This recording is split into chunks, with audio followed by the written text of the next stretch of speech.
하루의 시작을 주님과 함께 7월 6일 매일 성경 큐티를 시작하도록 하겠습니다.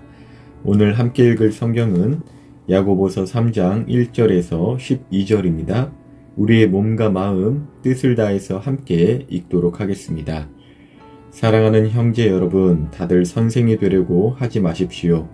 선생된 우리가 더 엄히 심판받을 줄 여러분도 알고 있을 것입니다. 우리는 모두 실수가 많은 사람들입니다. 말에 실수가 전혀 없는 사람이 있다면 그 사람은 완벽한 사람일 것입니다. 그런 사람은 자신의 몸 전체를 다스릴 수 있는 사람입니다. 말의 입에 재갈을 물리면 우리는 말을 능히 부릴 수 있습니다. 큰 배가 강풍에 밀려 휩쓸리지만 그 배를 조종하는 것은 매우 작은 키 하나에 불과합니다. 키를 조종하는 항해사가 자기 뜻대로 배가 가는 방향을 결정할 수 있습니다. 혀도 마찬가지입니다. 몸 가운데 지극히 작은 부분이지만 큰 일을 행함으로 자랑합니다. 큰 산불도 아주 조그만 불씨에서 시작하지 않습니까? 혀도 곧 불입니다. 혀는 우리 몸 가운데 악의 세계라고 할 수 있습니다. 이것이 몸을 더럽히고 우리 인생의 전 여정에 불을 지르며 나중에는 혀도 불에 의해 살라집니다. 온갖 짐승과 새, 파충류, 물고기는 길들일 수 있고 사람들은 또한 이것들을 길들여 왔습니다. 그러나 아무도 혀를 길들이지는 못했습니다. 악하고 난폭한 이 혀에는 죽이는 독이 가득합니다. 우리는 우리의 혀로 우리 주님과 하늘에 계신 아버지를 찬양합니다. 그러나 이것으로 하나님의 형상대로 지음받은 사람들을 저주하기도 합니다. 찬송과 저주가 한 입에서 나오고 있습니다. 형제 여러분, 이런 일이 있어서는 안 될 것입니다. 한 샘에서 단물과 쓴물이 같이 나오는 것 보았습니까? 형제 여러분, 무화과 나무가 올리브 열매를 맺거나 포도나무에 무화과가 열리는 것을 보았습니까? 그럴 수 없습니다. 짠물이 나는 샘에서 단물을 맛볼 수는 없는 것입니다.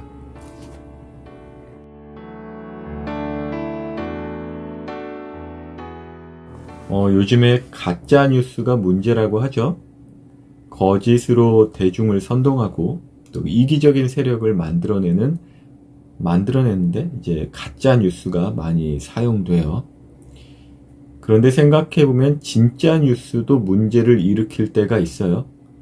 어떤 팩트, 그러니까 사실로 인하여 사람이 죽는 일들도 이제 종종 보기도 하잖아요. 참 안타깝죠.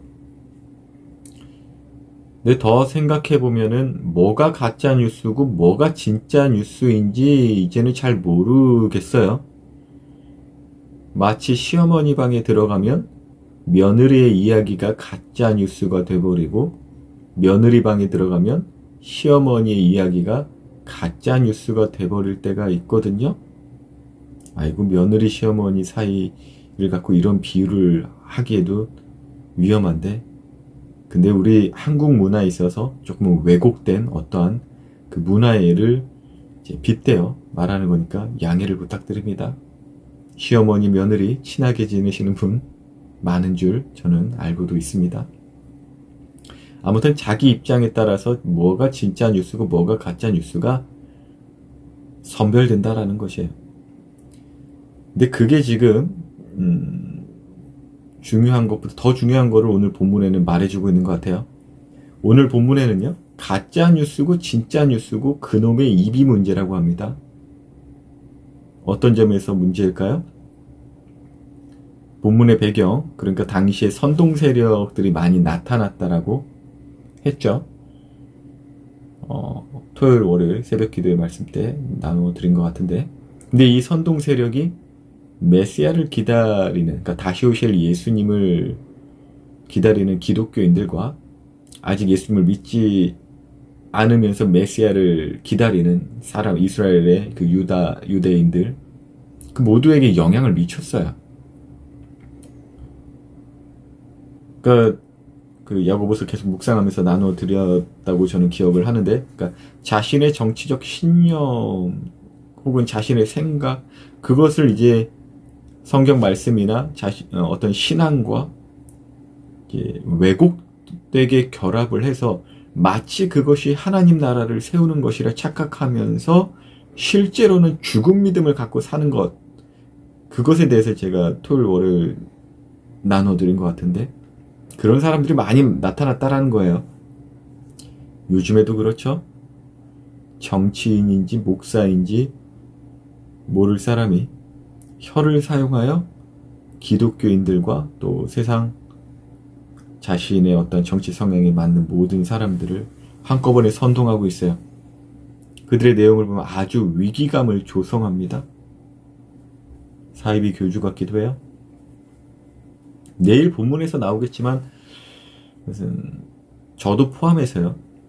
저도 어떠한 내용을 지금 전하는 사람이기 때문에, 선생의 역할을 하고 있는 사람이기 때문에 어떠한 사람의 그 혀에서 나온 말이 하나님의 것인지 아닌지 이제 구별하는 것을 이제 내일 본문에 나오는데, 저도 한번 분별해 주세요. 아무튼 악한 마귀로부터 나온 것들은 100% 혼란을 일으키고 악한 일들을 일으킨다라는 것이에요. 야고보서 당시 성도들도 이제 그 악한 성동에 이제 휩싸였고 영향을 받았어요.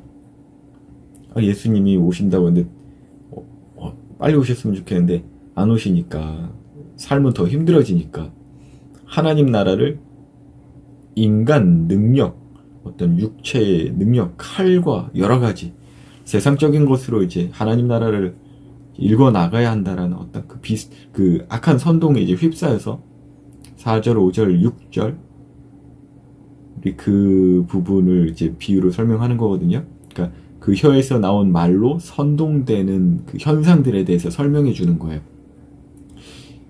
혀에서 나온 그 마귀의 소문으로 교회와 세상이 혼란스럽게 되었다라는 것이에요. 작은 불이 큰 산불을 일으키는 것처럼요. 당시부터 언제라도 오늘날도 정말, 그래서 우리 정말 깨어 있어야 합니다. 특별히 그 은사주의권, 물론 뭐 은사주의권만 그런 것도 아닌데, 자기 생각하고 하나님 생각을 좀 혼돈하는 것 같아요. 자기 생각이 다 하나님 생각인 줄 아는 것 같아요. 그리고 자기한테 하신 말씀을 남한테 할 때도 있죠. 회개하라, 하나님이 어떤 은사로서 자기에게 이야기를 주셨는데 그걸 남한테 전할 때가 있어요. 네가 뭘 한다고 그러냐 하면 저도 한 은사주의자예요. 부정하지 않습니다. 그런데 하나님께서 말씀하셨다고 뭐 음성을 들었다고 하면서 얼마나 그 사람들을 괴롭히고 저주하는지, 그런 사건들, 또 그런 어떤 정치적인 부분과 왜곡되이 결합되어서 일어나는 일들, 너무 좀 안타깝더라고요. 그리고 계속 듣다 보면 정말 그 말이 맞나? 막 이렇게 생각이 들 때가 있어요. 위험한 진짜 정말 그 작은 혀에서 나온 말로 나의 생각, 물론이고 무리의 전체 생각을 다 혼동시키는 세뇌죠. 세뇌. 사실 믿음이 아니라. 그걸 믿음이라고 생각하는 사람이 있어요. 9절을 볼까요? 우리는 우리의 혀로 우리 주님과 하늘에 계신 아버지를 찬양합니다. 그러나 이것으로, 그러니까 혀로 하나님의 형상대로 지음받은 사람들을 저주하기도 합니다. 그러니까 어떤 악한 마귀의 소문으로 선동된 사람들의 지금 특징을 말하는 거예요. 이거 나 같은데? 라고 한다면 얼른 버리세요. 그러니까 여러 고상한 기독교 언어를 사용할 줄 알아요. 또 교회 안에서는 제법 그리스도인 같아요. 그런데 예수님을 믿지 않는 사람들한테든지 혹은 자신의 생각에 동조하지 않는 사람들을 향해 하는 말들이 전부 다 저주예요. 아주 폭력적이고 저주한다고요. 그러니까 예수님 믿고 뭐 종교생활 이렇게 하다가 갑자기 정치적으로 뭔가 부딪히거나 뭔가 이런 거면 아주 요즘 제가 뉴스 보면 댓글들 이렇게 보면 너무 이렇게 저주하는 말들이 많더라고요. 예수님을 믿는다고 하면서 그렇게 저주를 담긴 댓글을 달거나 그런 말들을 아예 정치 성향이 달라서 그런 말들은 할 수 있잖아요. 아니에요. 아니라고 지금 성경이 말해주잖아요. 내가 그러는 게 아니라. 그러니까 그게 지금 선동된 거라고요. 그리고 아무리 팩트, 사실이라 할지라도 그 팩트 폭행은 너무나 악한 것이에요. 마귀도 합법적으로 율법을 통해서 우리를 정죄합니다. 그러니까 이런 식이에요. 넌 죄인이야. 하나님 말씀 따라보면 넌 죄인이야. 그러니까 죽어. 그냥 지옥이나 가버려. 이런 식이에요, 마귀들은요. 물론 하나님도 율법을 통하여 죄를 죄라 하세요. 넌 죄인이야. 하지만 그 팩트로만 일하진 않으세요. 진리로 행하십니다. 무슨 말이에요? 넌 죄인이야. 그래서 내가 십자가에서 죽었어. 그리고 부활했어. 이 모든 것들이 너와 상관없는 일들이 아니야. 널 구원하기 위해 내가 이룬 일이야. 진리와 은혜로 일하시죠. 우리 청소년 친구들 점점 더 요란하고 악한 선동이 있을 것입니다. 특별히 종교적 개신교든 뭐든 이 기독교에서는 항상 이게 역사적으로 있었어요. 새로운 일도 아닙니다. 근데 여기 항상 선동되고 세뇌되어서 그것이 믿음이라고 말하며 오히려 저주를 일삼는 사람들, 혹시라도 이거 본다면 정신 차리셔야 합니다. 저도 지금 여러분들을 선동하고 있나요? 내일 뭐가 악한 거고 뭐가 선한 것인지 내일 내용이 나오니까 한번 말씀을 읽고 묵상해 보세요. 그러니까 요즘에 이제 많은 정보들이 쏟아지니까 이제 보통 뭐에 몰입합니까? 도대체 뭐가 진짜 뉴스고 뭐가 가짜 뉴스야 하면서 팩트 체크에 보통 몰입을 하잖아요. 근데 그것만으로 지금 되는 게 아니에요. 아까 이야기했지만 사람에 따라서 진짜여도 가짜로 보는 사람이 있고 가짜여도 진짜로 보는 게 있어요. 그러니까 정답이 없는 시대에 살고 있단 말이에요. 그리고 팩트라 할지라도 그 팩트로 남을 폭행한다면 그건 기독교 아니에요. 그럼 지금 뭐 하자고 제가 지금 계속 큐티하면서 이렇게 내용을 전할까요? 예수님께 더욱 집중하라는 것이에요. 그러니까 말씀 묵상을 우리가 이제 지난번에도 이야기했는데 말씀 묵상 하실 때도 그러니까 내 생각, 내 마음을 지지해주는 말씀만 골라서 여기 붙이고 저기 붙여서 그게 하나님의 음성이다. 그렇게 하면요, 그거 사이비 교주 연습생이에요. 저는 뭐 갑자기 하나님께서 뿅 하고 막 다 주시나 아니에요. 공부 많이 해야 돼요. 공부 2000년 동안 우리 선배님들이 목사님들 선배님들이 해놓은 거 공부해야 돼요. 성도님들도 우리 청소년들도 그렇게 공부할 줄 알아야 돼요. 말씀 공부를 하고 말씀 묵상이 기반이 돼야 된다는 건데, 이게 또 사람마다 역할이 다르기 때문에 목회자, 설교자가 주로 그것을 전문적으로 잘해서 우리 청소년 친구들과 성도님들에게 잘 전해야 되는데, 한편은 좀 안타까운 부분이 있어요. 그냥 그 부분이 저도 미약하다는 걸 느끼기 때문에 계속적으로 학교를 다니고 있지만, 좀 전체적으로 좀 설교자들이 좀 공부를 더 많이 해야 될 것 같습니다. 아무튼 공통 부모는 뭐냐? 이 말씀을 묵상할 때도요, 예수님을 봐야 돼요. 예수님이 읽어져야 돼요. 일단 그게 기본이에요. 그리고 나면요, 내 마음이 지켜져요. 그러니까 내 마음을 더 견고하게 하는 게 아니라 내 마음이 하나님의 마음에 합한 자로서 지켜지는 건 예수님을 발견하고 예수님을 만나고 그럴 때거든요.